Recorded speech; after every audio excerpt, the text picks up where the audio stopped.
thank you all for coming.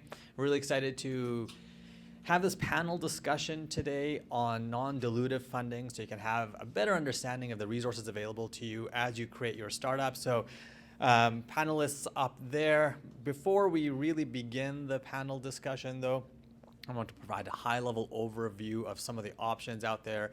My list is by no means comprehensive, but some of the bigger names and the bigger resources you might want to tap into, or you should definitely be tapping into as you build your startup company. So I assume you guys are all here because either you have a startup, or you're a founder of a startup, or you're thinking about creating a startup, or just entrepreneurially in general, but these are some of the options available to you. Before we begin, if I can figure out how to advance slides. I guess I should probably introduce myself as well. So I'm Nima Najand. For those who don't know me, I am the director of the Life Sciences Innovation Hub, which is one of the hubs that Innovate Calgary runs.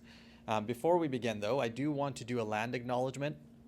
So in the spirit of respect, reciprocity, and truth, we honor and acknowledge Mohkinstsis and the traditional territories of the people of Treaty 7, which include the Blackfoot Confederacy, comprised of the Siksika, Piikani, and Kainai First Nations, the Tsuut'ina First Nation, the Stoney Nakoda, including the Chiniki, Bearspaw, Goodstoney First Nations, and the city of Calgary is also home to the Métis Nation of Alberta Region 3. So, Innovate Calgary, just one slide on what we do. For those who haven't interacted with us or don't really know what we do, for entrepreneurs and startup companies, we run hubs. And what is a hub? Well, we have 3 of them so far. The one that you're in the top left-hand corner is the Life Sciences Innovation Hub. It's a 130,000 square foot facility dedicated to supporting life sciences companies. We also have on the right, top right corner, the Energy Transition Center, and that's a beautiful atrium there. Another hub dedicated to supporting companies in the clean tech and energy transition space. And then in the bottom left corner, we have the Social Innovation Hub, which was the one that we launched most recently, targeting companies that have really more social impact and something to do with social innovation in that hub. So the hubs themselves have a combination of space, whether that's co-working space, so you can meet other founders and have a place to have your meetings, meet with investors. At the Life Science Innovation Hub, we also have lab space. So that includes wet labs, dry labs, prototyping labs, over $3 million worth of equipment. You can get either shared space or dedicated space that's specific for your company and only your employees would have access to. We have equipment. So at the Life Science Innovation Hub, we have lab equipment. We have cool molecular biology tools. We have really cool 3D printers and CNC machines and things to do your early stage prototyping. At the Social Innovation Hub, we have digital content creation tools, so high-end video capture and audio capture in case you want to create a podcast or you want to create a series of videos to support social entrepreneurship. We have funding. So that's part of the reason why you guys are all here. So we have non-dilutive funds through some of the programs that we run, and I'll talk about one of the bigger ones that's about to launch again for the next cohort. We also have dilutive funding through USeed. So we have seed funds that target general health, child health, energy, social impact, and we have a seed fund that's run by students. And then we have programming, so lots of workshops and webinars and other supports that hopefully are relevant to entrepreneurs and early stage startup companies to give them the information that they need. So as they launch their companies, they're a little bit better informed, have a little bit better connections, and can hopefully lead to a more successful startup company. And then finally, we have advisors who will work with you one-on-one to get your company to the next stage. So they're really more consultants than advisors because many of them will actually do the work. So whether that's IP support or regulatory affairs or accounting, HR, or if you're just trying to raise money, our advisors can try and find the right people to talk to as well. So that's enough about Innovate Calgary, other than I do want to, of course, community. I forgot point 6 at the very bottom there. Things like this is to try and feel like you actually belong to something bigger than just your own company, and you feel supported and feel like you're part of a network and an ecosystem that's just more than your own company. So I do want to mention the Life Sciences Fellowship. So this is one of our marquee programs that we run. It's an accelerator program over 2 years where we put $200,000 of non-dilutive capital into your company. We fund 4 companies a year, so we're just about to open intakes for our next cohort of Life Sciences Fellows. It is an accelerator program, so there's an expectation that you're doing this full time. But it's really nice because in addition to the cash that we provide to the company, we do provide 2 years of support to understand the business. So the expectation is that you're coming in with a really cool technology, really good subject matter expertise, but maybe you don't understand the business side quite as well. So over the next 2 years, you'll learn everything from basic shareholders agreement and articles of incorporation to all the more sophisticated stuff you need so that you can go talk to angels and VCs, and by the end of the program, you're actually raising dilutive capital from other resources and have your successful venture. So quickly scan that QR code. I think we have some handouts as well. We are opening up applications sometime in the next couple of weeks. So if you are interested in creating a startup company, or if you have a startup company that you think would be eligible, please look at our accelerator program. We also have Elevate IP. This is another resource. While it's not direct cash, it is a huge resource for Alberta companies. So any company in Alberta who needs IP support kind of consists of 3 things. One is education that's available to virtually any company, where we provide kind of an IP strategy and basic understanding of what your IP portfolio should look like. We also have, we can do like prior art searches and kind of a little bit more in-depth assessment of your company's specific IP. So as opposed to just general education, we'll do an in-depth analysis through third parties and law firms to do an analysis of your IP strategy. We fully fund all of that search. And then for companies that meet all the requirements, we can actually pay for the patent filing. So if you check off all the boxes and we think there's value there and we think there's protectable IP, we are in a position to pay for patent filings for companies within Alberta. So switching gears over to non-Innovate Calgary groups. So very briefly, just a high-level overview of the big groups in Alberta that you should be looking at if you're looking at non-dilutive funding. The first few are going to be on the panel, so I'm not going to steal any of their thunder and talk too much about them, but just to mention, these slides will be available after the talk, so you'll have these on hand as well. So Alberta Innovate's one of the largest provincial funders. They have lots of programs. We're in the Life Sciences Innovation Hub, so the ACE, the Accelerating Innovations into Care, is probably one of their larger programs that they run for early stage companies, but they do have a great website that show you all of their funding programs. You can kind of check off the ones you want and find out more. MyTax is here. Anytime you're doing a research project with anybody at the University of Calgary, you should be talking to MyTax because it's easy money. They have a very high success rate for any of their grants, and they fund a big chunk of the actual research project. Futurepreneur, again, don't want to talk about too much, but they do have funding as well, non-dilutive capital that they can invest in, and I don't want to say invest, they can give to companies to get their company going. And then IRAP, we have representatives from IRAP as well.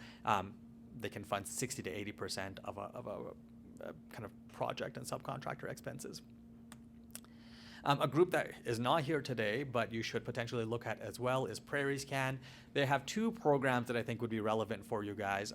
One is the Business Scale Up and Productivity Program. They can cover up to 50% of eligible costs, minimum of $200,000. So we're talking about bigger projects here, but it's all done through kind of repayable loans, as well as the Jobs and Growth Fund. Maximum project is $10 million, so obviously it's a huge amount of money, but typically people don't necessarily apply for that large of a thing. And again, that's an interest-free repayable loan. If you have a company that incorporates any kind of natural products in it, Natural Products Canada might be another group that you would look to for funding, non-dilutive funding. They're pretty broad in their definition of natural product, but basically any kind of biological product. They have grants of up to $250,000 that covers up to 40% of the project budget. So the expectation is that the company still covers 60% of the project, and they can fund the other 40%. They do need technologies that are kind of at that TRL 4 to 9 level. 2 other groups, again, this does require an academic collaborator, and these are larger projects, but if you have a project where you're actually going to be doing research with an academic collaborator at the university, whether it's a U of A, U of C, Mount Royal. Genome Alberta and the CIHR have specific grants that you could apply to. Genome Alberta, obviously your project has to have a genome component to it, but CIHR is a little bit more broad, but has to do with health. If you're not in health, Tri-Council also has, like through SHRC and NSERC, also have available funding for those kinds of projects. Biotalent Canada, another resource. These are primarily wage subsidies. So if you're looking to hire young talent, if you're looking at hiring anybody who's kind of in the new immigrants to Canada, they do have subsidies to support hiring young talent and those things. So all the details are here. I don't want to spend too much time going into the details because you can find out more. I just want you to be familiar with the names of the organizations and some of the key programs you should be looking at. And then here's another list. Like I said, none of this is exhaustive, but just some resources you should be looking at. My email was on the title slide. If you want these slides, send me an email, or Marion can send these slides as well. They're all hyperlinked. You can just click on it and see what's available and see whether your company is eligible and see whether it makes sense for you to apply for this funding. Some of the funding is easier to get than others. Some of it is quite competitive. They are competitive and they do require some kind of grant writing. So it is still an investment of your time into applying for these, but I think most of the time it's quite worthwhile. Actually, if you go to this link at the bottom, it's great. It's through the federal government that shows you some of the, you can check off, like, I'm a life sciences company of 1 to 500 employees and meet some of the criteria, and it gives you what you might be eligible for from a funding perspective. Funding Portal is another great resource. This isn't free, but it is kind of a gathered, curated set of grants that are available for early stage companies. I think it's like $30 a month or something nominal, but if you only need it for a little bit and you just want to get a 1 month membership just to see what's out there and what you might be eligible for, it might be worthwhile to check that out. And then if you are applying to, or if your technology or innovation is around something that is, like the Cancer Foundation or the Heart Foundation, there's lots of foundations out there that have specific calls and can fund research, and sometimes they can actually fund startup companies as well that are doing something innovative to address that specific disease or area. So that's all I wanted to say. I'll hand it off to Marion to start the panel discussion, which what you guys are here for. Thank you, Nima. Thanks everyone for coming. My name is Marion. I'm the venture manager at Innovate Calgary. It's great to see so many people showing up to learn more about how to get free money. But it also showed that non-dilutive funding is extremely important, and that's why we have to learn more about it. So before I invite our speakers on stage, I would love to share just a couple of things. We have only one microphone, so when you finish talking, please pass it to the next speaker. And we're also recording the session, but we're recording only the panel discussion. We're not recording the open Q&A session. So if you have any questions, please save them for the open Q&A session. Without further ado, let's welcome Jose, Martin, Tiffany, Angela, Abdullah. Richard, please come on stage.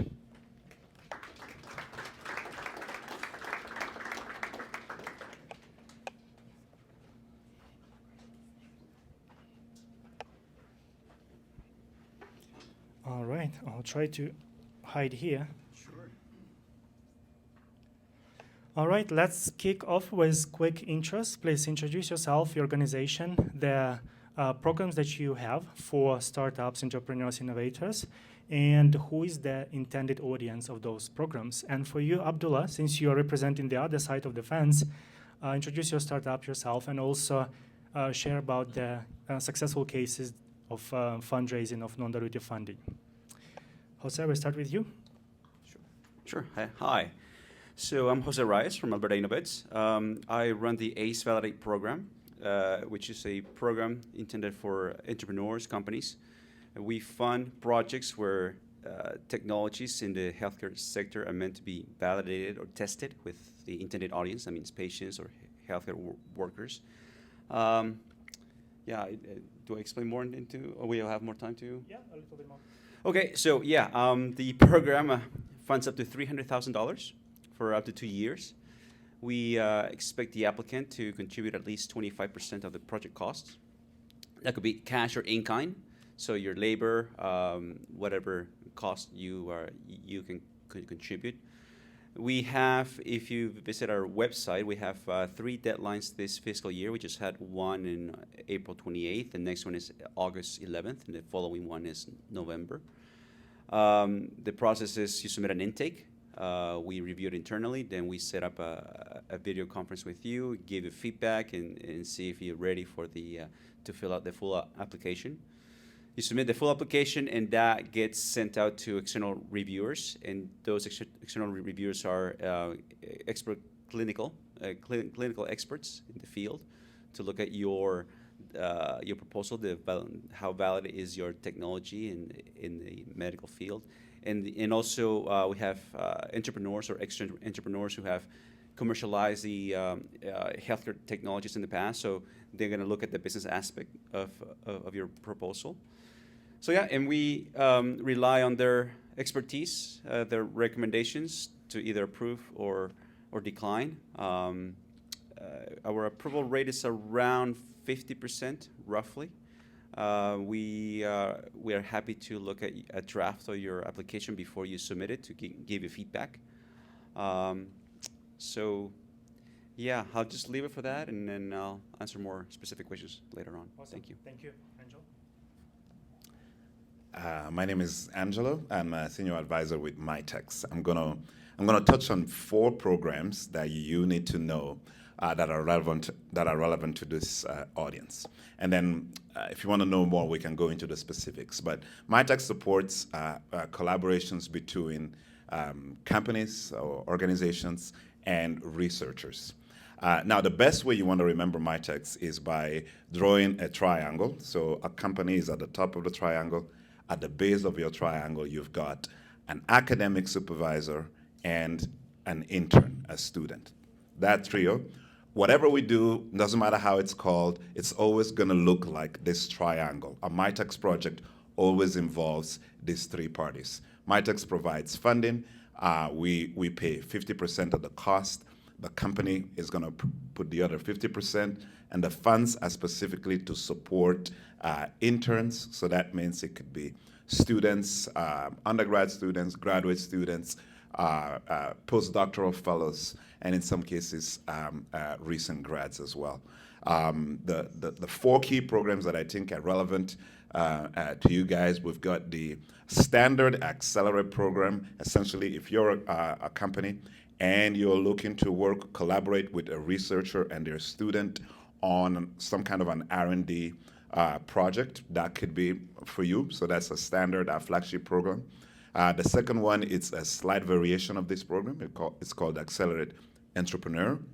So now you are a student, and you're doing maybe your PhD or your master's, and in your free time, which is maybe at night, you're running your startup company. And if that's the case, you could be eligible for this other program, Accelerate Entrepreneur, where we can provide funding for you to pay yourself to run the company specifically around the research aspects. So your company has to be rooted in research.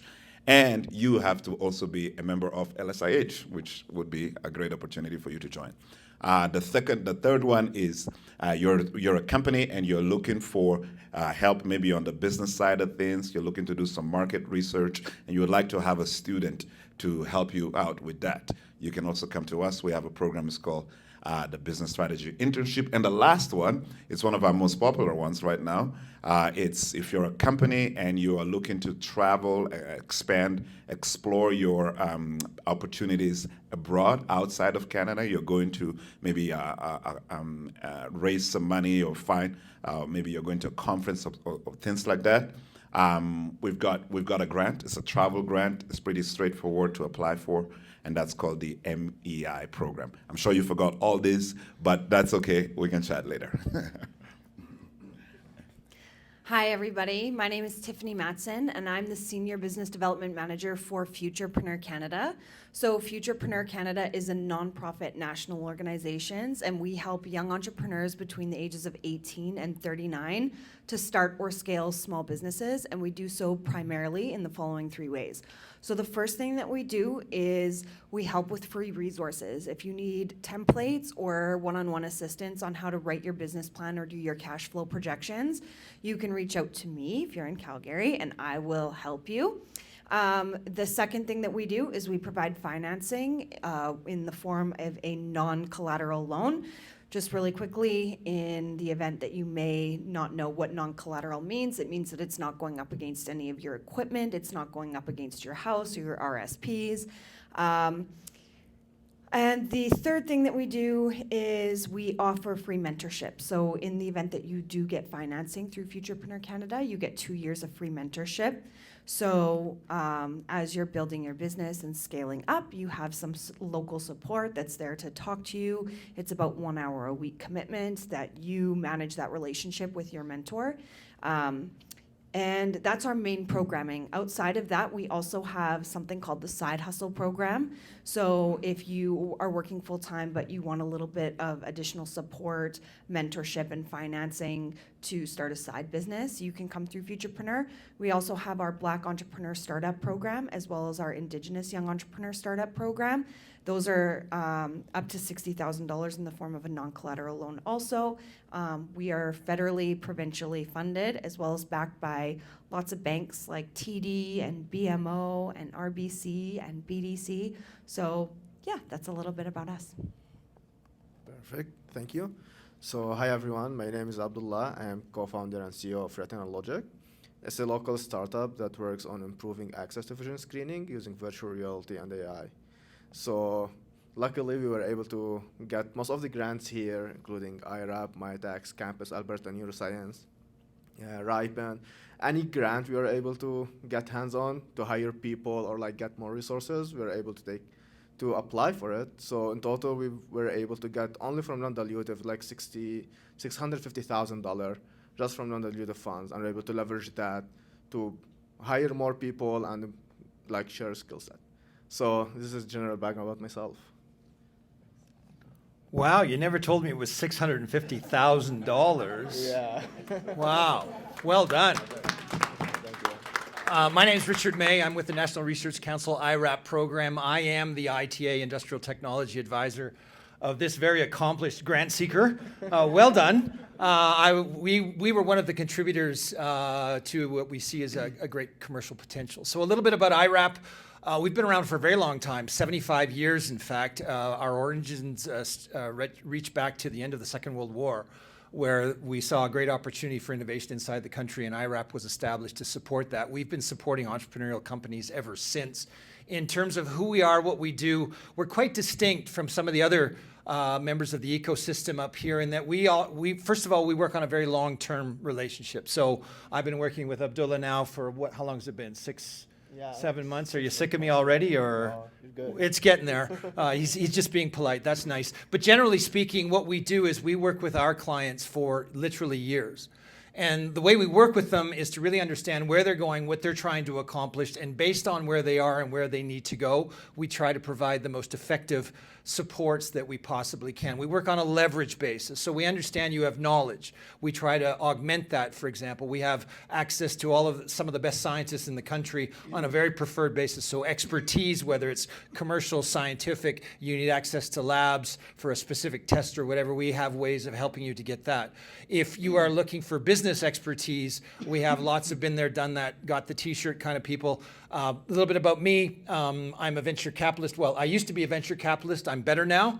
But prior to that, I was an entrepreneur. I've also been in research and development, going back into the labs at Nortel Networks. For anybody who knows what that is, kind of dating myself here, but nonetheless, been there, done that, got the t-shirt. And what we try to do is we try to provide the benefit of our expertise to, at the very least, avoid the mistakes that we made and perfected in the past. Let's make some new ones, folks.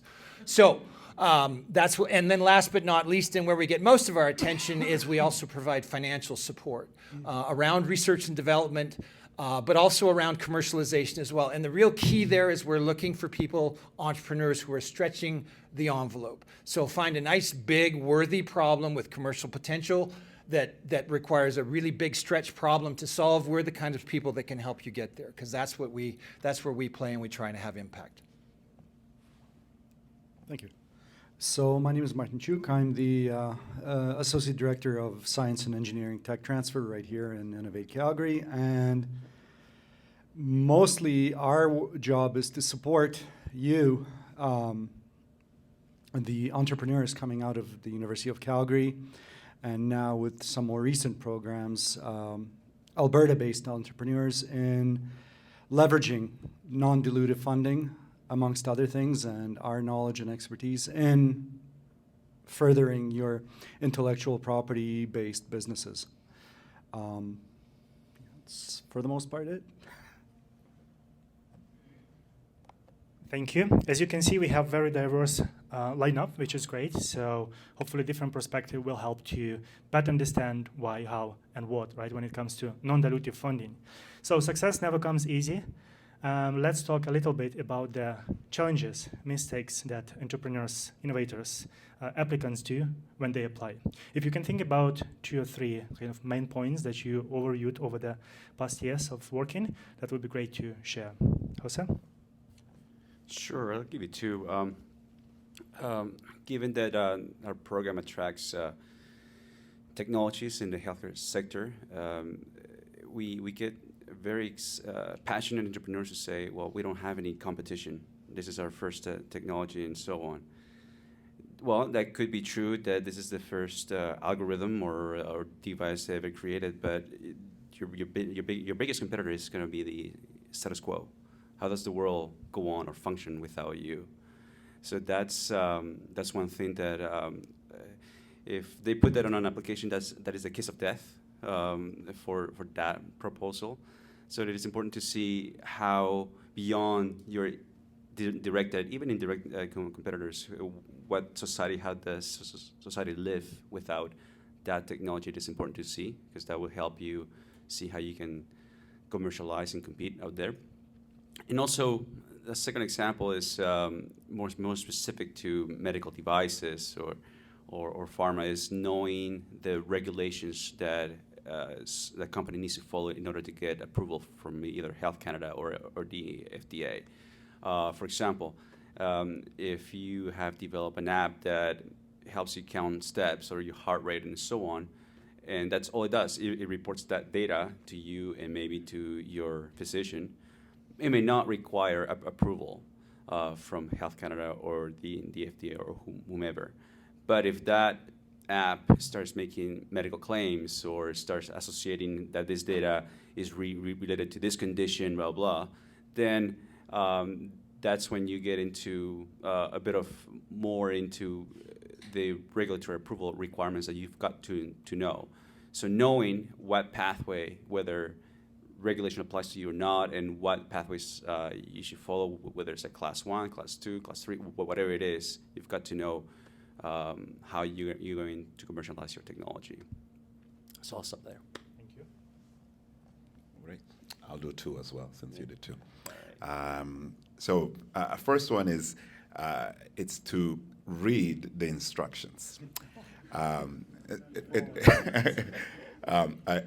This job has allowed me to really question myself in many ways, because often I try to provide instruction and I'm wondering if I'm not writing them well enough.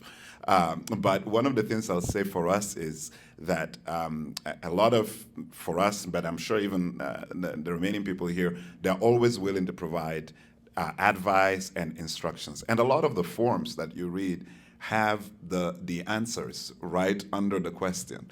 And so often, I call it, the gray text. And it's simply to actually go through the forms in detail and spend a little bit of time really seeing, did I answer what the question was asking? Doing that alone, I think, it's mind-blowing what it can do when applying for a grant. So my first thing is, people need to read the instruction on the text, read the instructions in my emails as well. I would really appreciate that. And the second one is I find that often people have not identified what exactly is the objective or what exactly is the problem. So, I'll be having a chat with an entrepreneur, and I understand that when starting, a company, there are so many things you could do, and there are so many things you could try, and there are so many things you could test. But I'm just asking, what's one application, what's one specific one that you want to see in the next 12 months? Another way I could rephrase that question is, if you're going to spend some money, because our grants are all matching type. So if you spent $7,500 in the next 6 months, what would you like to see on the other end of it? How will that move your business from point A to point B? And being able to really clarify, zoom into your next immediate objective out of the million things that you need to do, I think that might require a little bit of homework on your end. But just having that precision to be able to really target accurately what you're trying to do. And in some of the conversations, I think the reality is that the outcome might be that, hey, I know you want to test this, but maybe this is not the right time for you to test this because you should first, validate something else. Or maybe my text becomes step 2 in your plan, in your agenda, right? So that can help. That could be also the outcome, that you realize this is not what I should do now. I need to do this instead. I always have to be careful when I'm answering these questions, and I know that I'm being recorded, so you guys can read between my lines as well.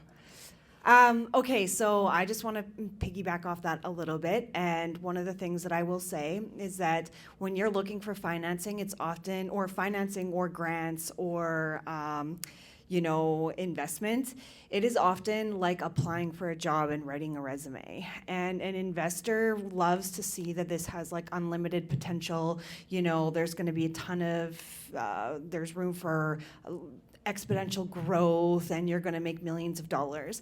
But if you're going to a bank, or you're going to a nonprofit, or you're going to a nonprofit like Futurepreneur, they want to see that you have a business plan that has a good revenue generating model, that you're going to be able to pay back the loan with interest. That's a completely different thing. And you can have skill sets. If I was applying for a job, as an example, as a waitress, as if I was looking for a part-time job as a waitress, there's certain skill set from my past that I would be able to bring forward that would make that resume look really good as a waitress, but I might not have to say, oh, I've been with Futurepreneur, for the last 4 years, and I've been working from home, and I haven't, whatever. So there's going to be certain things that you're going to say. You're always being honest with every place that you're getting funding, obviously.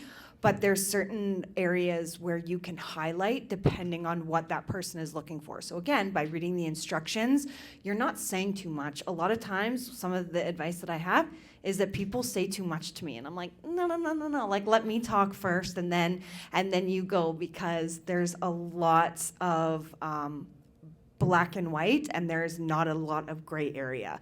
Futurepreneur, TD, BMO, Innovate Alberta, Calgary, or any place that's offering a grant is not going to change their requirements for you. You're going to have to change your idea and think outside of the box. Not change your idea, but you're going to have to think outside of the box as to how your idea fits in with what they're looking for.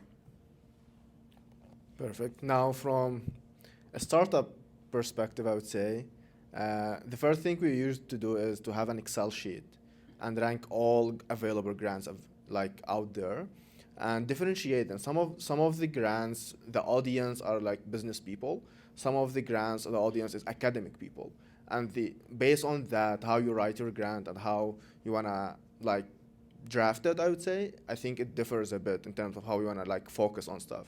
So we used to have a sheet where all the grants, what the likelihood of getting this grant in terms of fit, what the number of hours it would take, and what the audience would be, and use that toward defining it or trying to integrate into our schedule because there are so many resources, and it's very easy to go on a rabbit hole in those resources and lose so much time and not get any of them because it wasn't very well planned. So that's one thing. Second is just network with people who've already submitted application to those grants. Just see their experience. What did they do? What did they, like, just to navigate that, I think you would learn a lot and just being or having a more successful application. So those are like my 2 points on this. Thanks. Well, I'm going to build a little bit on some of my fellow panelists' comments here. First of all, the comments that Abdullah made. Do you remember the slide that Nima put up, that really, really long slide of all the various sources, including one link right at the bottom that had a whole bunch more programs that you could apply for? Well, and they can be problems. At this particular point in the ecosystem, there have never been so many programs out there. You are spoiled for choice. And that's awesome, except when you think about the fact that everybody who is offering a program or a grant or an incentive of some kind to you is going to steer you in a slightly different direction than where you really want to go. If you want to go straight ahead to your business success objective, you can pretty much count that every granting and supportive institution out there is going to take you slightly off course.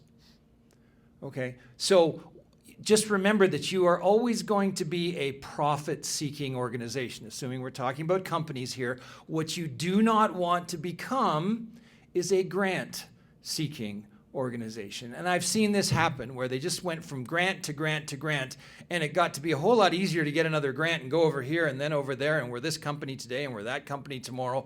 And then suddenly 2 years go by, they have not only completely lost their way, but they've lost any traction, any focus. It's actually quite sad to see, but it does happen. So building on the notion of, make that list and figure out which ones you have the highest chance of success. Also look at not only what the effort is to apply or get engaged, but what are the reporting requirements afterwards, and just how much effort is it going to take, and how far is it going to take you away from where you really want to go? Because we're all going to take you off course a little bit. I'd like to think that IRAP does it the least, but that's just my opinion. But we all do. So really be clear on, although it's non-dilutive, it's still costly. So that would be my first point. My second point would be to remind all the entrepreneurs out there that the only way you're ever going to get what you want is by, anybody? Helping other people get what they want, right? That is how you're going to get there, beginning with customers. So if I get my customers what they want, I get what I want, which is revenue. That's a pretty simple exchange. If I get what my investors want, if I can give them what they want, I get what I want, which is money. Well, the same thing is true with non-dilutive financing. So just building on Angelo's comments, yes, read the bloody instructions, because we want you to give us the information in a form that we can understand and quickly, easily deal with and make a decision on. Don't make us work for it. If you do, you're making it more difficult for yourself and for us. But more importantly, do really find out what matters. All of us up here are seeking slightly different outcomes. One of the worst things and the craziest things that I deal with are people who come in, they have no idea who we are, they have no idea what we do, they have no idea what we're looking for, and somehow they're here because they want money. So put yourself in my shoes. Just what do you think your chances are when you wander in like that? I see a lot of it. So it's just treat us like a customer, treat us like an investor. We are looking for an exchange of value, just as a customer is and just as an investor is. So if you keep that framework in mind, maybe you'll complete the application form correctly. You'll give me the information that I'm looking for, and all of us up here. It's a lot easier for us, and by extension, it becomes a lot easier for you. Thank you. So in complement to my fellow panelists, take the time to fill the applications in. Don't submit them to whoever is your supporting agency in doing this, for example, us, on the day before the deadline. Look, you have to review and edit my commercialization section, which happens to be half the application in most of the government grants that deal with startup companies. Give yourself the time. If you're a university-based startup or a startup coming out of university on the backs of academics, of your research, remember, your research office here at the University of Calgary needs a week to review your application.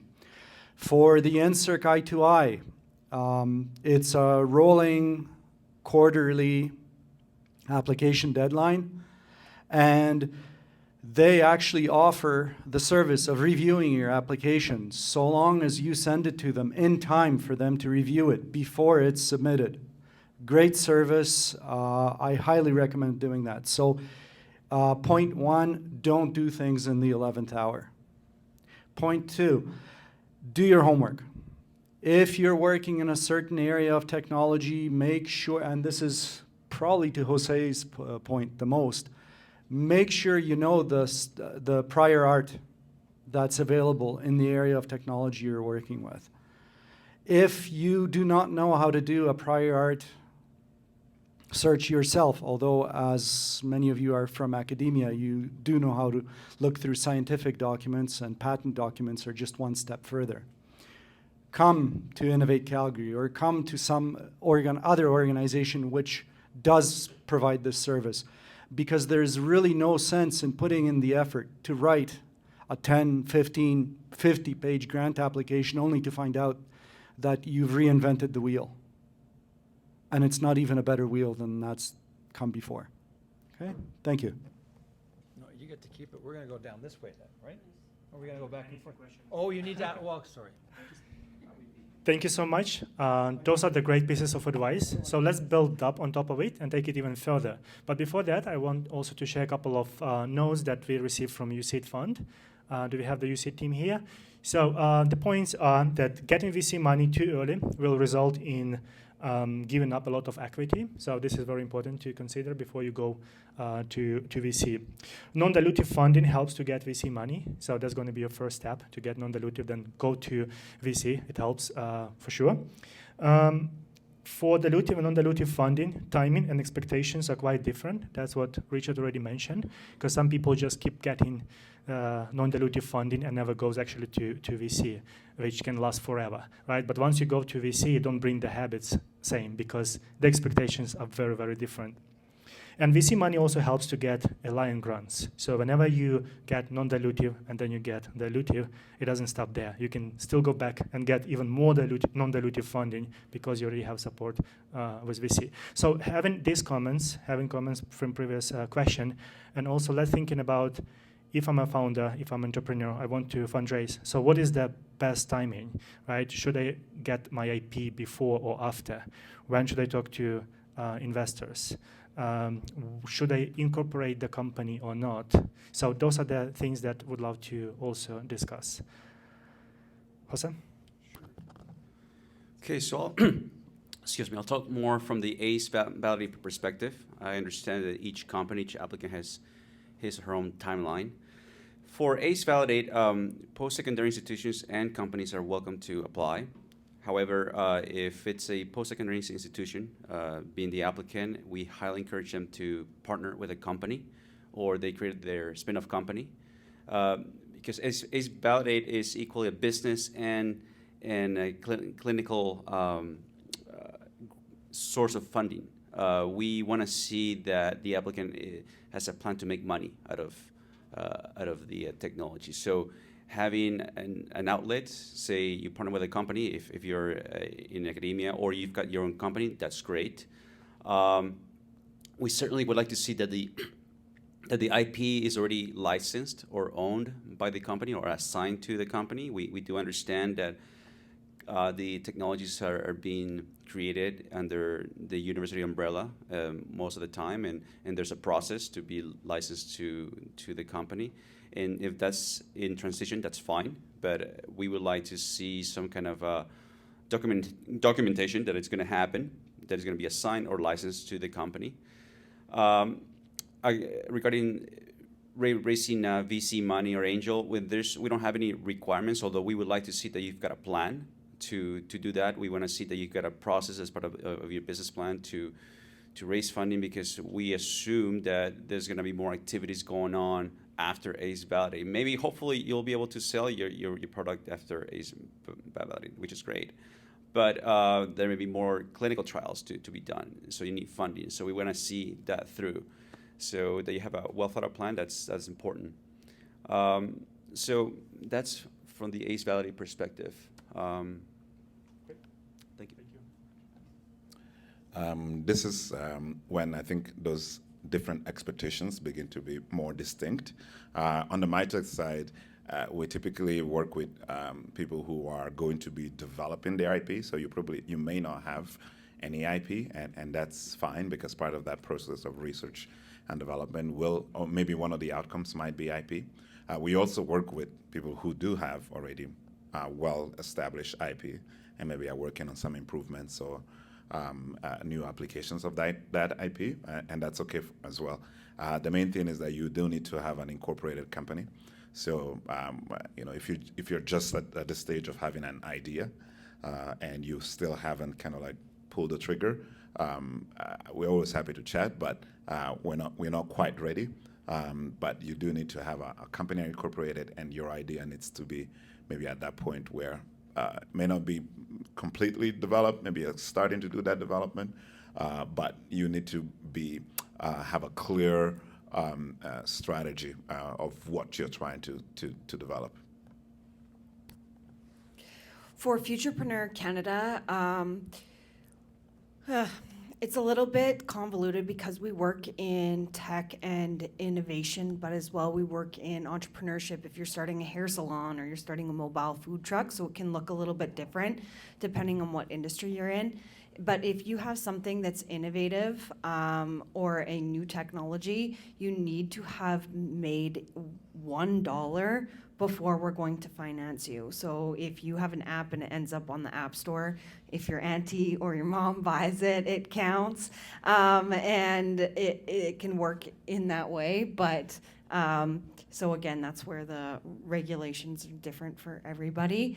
But it does need to be, we need to be ready to purchase it, whatever the product or technology is.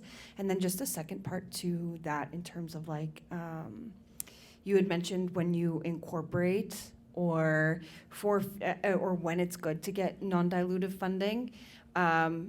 With Futurepreneur, one of the things that I always say is that if you believe in your product and you think that you can get capital later on down the road, in my opinion, it's better to get non-collateral financing to build up those sales because investors want to see sales. So instead of giving away a large majority of your company for a smaller amount of money in order to validate your idea, you can validate your idea using financing, and then you have 100% of your company still, so that at the time that you can use that funding to actually show proven sales, you can get more money for giving away a smaller amount of equity. So that's my advice there. Perfect. In our case, we started a little bit early before being incorporated. So something we took also participate a lot with is competitions. Those were, because I was student at the time doing my PhD, there were so many competitions that we could use, and that helped us secure some non-dilutive funds.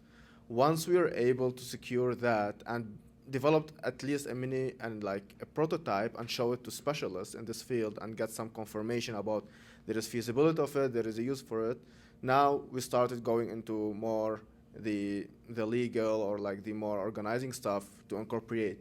And once we start incorporating, we start applying to grants, to non-dilutive Life Science Fellowship, IRAP, different MyTax, different type of grants, and we start to fit them into our skills or the resources that we need to move from one stage to another. So this is basically where our flow started. We started with competitions and we used that to progress, I would say. I guess the first point I'd make in response to that question is we only work with incorporated companies. So if you're an individual, we cannot contract or engage with you. But since it only costs about $600 to set up a company, that's really not a barrier anymore. So, but that is an absolute critical component. I know you mentioned VC, so let me just talk about that at a moment. I used to be a venture capitalist. As I said, I've recovered. I'm better now. Thanks for asking. Does anybody know what the acceptance rate is on pitches to venture capitalists? Anybody want to take a crack at it? Yeah, less than 1%. Yeah, it's about 1 in 100. That's pretty much. So that means that, there isn't even 100 entrepreneurs in this room. So about a quarter of you or maybe half of you is going to be successful on a percentage basis. But here's the good part about that. Remember, I used to play there. Does anybody know what the success rate is once you get venture capital investment? It is, yeah. It's 1 in 10, which means 9 of you who managed to raise those millions and millions of dollars are still going to end up with a big smoking hole in the ground. You know why it's smoking, right? Because the money's all burned up and it's gone. You will still face incredibly bad odds after you raise hideous amounts of money. On the other hand, if you look at all the people who supposedly lost the 99 who didn't make it, most of those will go on to build very successful companies where they provide a great place to work, they make great products, they're an important member of the community. So when you hear about venture capital, it's a bit of a siren call, and I get it, I've been there. Just remember that there's lots of other paths to success, including bootstrapping. And we really didn't talk about bootstrapping, but bootstrapping is where it's all self-generated capital. And there's a mindset that goes with it, and it's really very, very effective. It's another means to success. So that would be the other piece that I would add to that whole concept. And then when it comes to venture capital, though, or pretty much any other kind of financing, the only thing that really matters to everybody is traction. So, and if you don't have traction, and by traction, people immediately go to revenue. Yes, that's important, although ironically, revenue isn't always a measure of traction. But if you don't have traction, and I used to play in seed stage venture capital, what I'm looking for is leading indicators of traction. And there's really 3. First of all, are you solving a problem that people care about? And it's not that you say they care about it, they're showing you they care about it. Secondly, by their own behavior, customer behavior, do you have the best solution that's out there? And then last but not least, can you build a business around it? And those are all things that I, as an investor, could see without actually there being revenue, whether or not those things were happening. By the way, if you're going to spend time in the business, that's where you want to be focused as well. But that's what you're looking for. It's traction, and then did I mention traction? That's really, there's a lot of other things out there. IP protection matters, yes. But if you don't have traction, I don't care about your IP, right? If you don't have great scientists, or if you have great scientists, you have no traction, I don't care about your IP and your scientists now. So traction. And the last thing I'd say is, since this is mostly health tech in the audience, if you're selling into the institution, into the healthcare sector, so AHS and some of the larger institutions, you've really got to think through that traction metric because it's extremely difficult. So on that happy note. Why, thank you. You're welcome. So from my end, the stage where you apply to the different programs will vary greatly. And as I say, I deal in the support side of getting people into the programs. So for example, something like Elevate IP will require incorporation or soon to be incorporation in the province of Alberta. Or it could be a Canadian incorporated company with headquarters in Alberta. On the other hand, if you're attempting to get into a program like NSERC I2I, in phase 1 I2I, you cannot be incorporated. You in fact have to be a scientific team coming out of the university where the IP is assigned to the university. So it's a bit of a catch-22 because here on the one hand, you already have to have IP established and assigned into the university, but you can't be at the stage of being a company yet. And with Elevate IP, you have to be well on your way to the incorporation or incorporated and not yet have an established IP strategy because the program is designed to help you build that strategy. So one of the things that was mentioned, that dilutive funding can be applied at different stages of your development as a business. You really need to look at which dilutive funding and when to apply for, with what assets that you already have and what assets you hope to build based on that dilutive IP. Jane Somerville, who is now at IRAP, calls it the right love at the right time. That's her catchphrase. And just in terms of incorporating a company, one of the strategies that I have seen is for the founders to incorporate with a pool of shares, but leaving a group of shares unallotted. So you can actually bring in a small seed or pre-seed investor without diluting in your own shares, having a pool of shares that's available to that investor without decreasing the percentage of your shares. So just food for thought.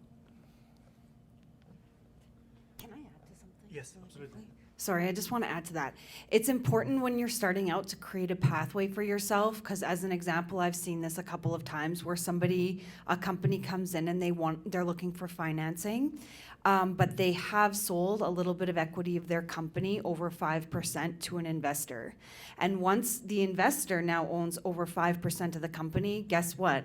They need to be on the loan. So I don't know of any, wealthy individual that owns a certain percent of the company is going to put their credit on the line just to be on your loan. So these are things that you also want to consider prior to deciding when you want to take capital from an investor, because we're not able to add, or we might be able to add them, but they might not want to go on the loan. And that could be the same for other financial institutions as well. Thank you all. We are going to move slowly to the open Q&A session. Think about the questions that you might have. But before that, I have one question for Tiffany. So when it comes to loans, what about the do's and don'ts? What are the risks that are associated with taking a loan? So you definitely want to know what all the ins and outs. And also when you're taking financing, in general, we should always be treating each other with respect. But when you're taking financing, I think that entrepreneurs feel really maybe nervous about it. You're the customer. I'm a business development manager and I work for a nonprofit, so I can help you to try to lead in a non-biased way. We don't make commission. But when you're going to a bank or you're going around, you're a customer, so be asking the questions. What's the best rate that's out there? What can you do for me? What are you offering me in this exchange? Don't just hop into the first person that's going to give you financing. Definitely know the ins and outs and what the expectations are. There's not a lot of places to get non-collateral financing, but if you are able to find those places, such as Futurepreneur, I know Community Futures, there's different financing options, even with AWE or various other things you should look into non-collateral. In the event that you have collateral financing, they have the ability to access your assets. And I think when you're starting a business, that's definitely your own personal risk. But, I work for a non-collateral organization, so I'm definitely pushing in that way. In the event that you don't pay the loan back, it's going to impact your personal credit, whether you get a collateral loan or a non-collateral loan. So it's also going to build your personal credit. It's also going to build your business credit in the event that you're paying it back on time. In the event that you're paying it back on time, exactly. So do's and don'ts, don't go in over your head, and build a good relationship with your with the loan specialist or at Futurepreneur, with me as a business development manager. And I don't know. Thank you. Yeah, and there are lots of alliance grants available as well. And to match them, you need still to provide the capital. So I think probably a loan might be one of the way to go.